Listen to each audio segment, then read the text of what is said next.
और प्रातः काल होते होते इसकी भक्ति परिपूर्ण हो गई और अंत समय सुबह होते होते ये प्राण हीन हो गया। बोल गोविंद भगवान की। धूम्रकेतु के प्राण पखेरु उड़ गए। जब राजा आए तो देखा कि इनका बेटा ब्रह्मलीन हो गया। पता सबको था कि ब्रह्मलीन हो गया। राकेश डॉक्टर का बड़ा भैया भी खत्म हो गया जल्दी, 42-43 साल का था।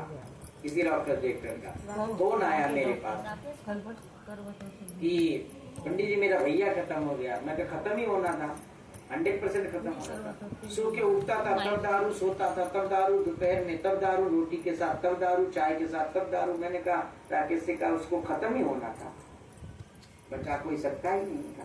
और खत्म कुछ अलग तरीके का हुआ है, वो यहाँ बताने लायक नहीं है। बोल गोविंद भगवान की। ऐसी परिस्थिति में जब उसको यमराज के दूत लेने के लिए आए और यमराज के पास लेकर के गए तो यमराज बड़े क्रोधित हो गए। अरे तुम्हें मैंने कितनी बार समझा लिया कि तुम विष्णु भगवान के भक्त को मेरे दरबार में ना लाया करो। अब दूत हक्के बक्के रह गई, ये कब से विष्णु भगवान का भक्त बन गया। कहने लगी इसने कब भक्ति किया जो आप हम पे भड़क रहे हो इतना। जब आप इसे लाने गए थे तो ये किस अवस्था में था। अरे ये तो मिट्टी का खिलौना टाइप बना करके और उसी में लगा था पूरी रात, कुछ खाया पिया नहीं, सुबह मर गया। तो ये कहा किसी मिट्टी की पूजा कर रहा था, ये भगवान की मूर्ति बना करके पूजा कर रहा था। ये बेशक प्रयास में कर रहा था, लेकिन कहते हैं कि तुम जीवन में तो अच्छे कर्म करो ही करो, लेकिन जब अंत समय आवे तो भगवान का नाम जरूर स्मरण करो। इसीलिए तो कहा जाता है कि जाने वाले के प्रति रुदन नहीं करना चाहिए। गरुड़ पुराण में, समय गरुड़ पुराण प्रताप बिहार में करता हूँ, साफ साफ शब्दों में लिखा गया है कि रुदन मत करो, प्रलाप मत करो, दुखी होता है आत्मा।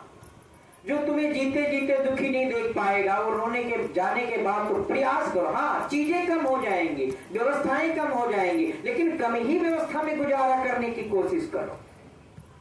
नमक रोटी खाने का प्रयास करो, लेकिन भगवान से हरदम निवेदन करो कि प्रभु हमारे दिए हुए, हमारे बीच से गया हुआ जो ब्रह्मलीन हुआ है, उससे किसी भी प्रकार की कोई गलती हुई हो तो उसे माफ करना।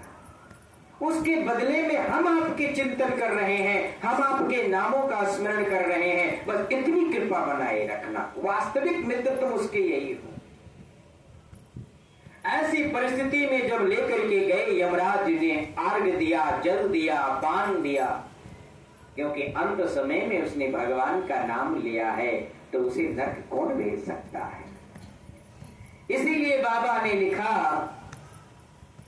कि भगवान का नाम जिस भी प्रकार से हो, जैसे भी हो, जिस देश में, जिस वेश में, परवेश में रहो, राधा रमण, राधा रमण, राधा रमण कहो। जिस देश में, जिस देश में, परवेश में रहो, राधा रमण, राधा रमण, राधा रमण कहो। जिस रोग में, जिस भोग में, संयोग में रहो, राधा रमण, राधा रमण, राधा रमण कहो।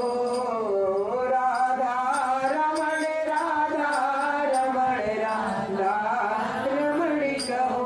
बोल गोविंद भगवान की।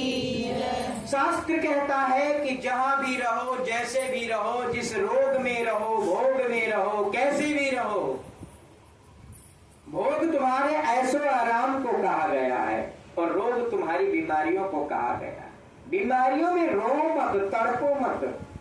तड़पने से कुछ नहीं होगा, कोई औषधि नहीं मिलेगी, लेकिन बीमारियों में धूम्रकेतु की तरह, अवगुणों में धूम्रकेतु की तरह यदि स्मरण करोगे तो न जाने कौन सा शब्द जा करके भगवान के चरणों में पड़ जावे और भगवान तुम्हारा हाथ वहीं से पकड़ ले।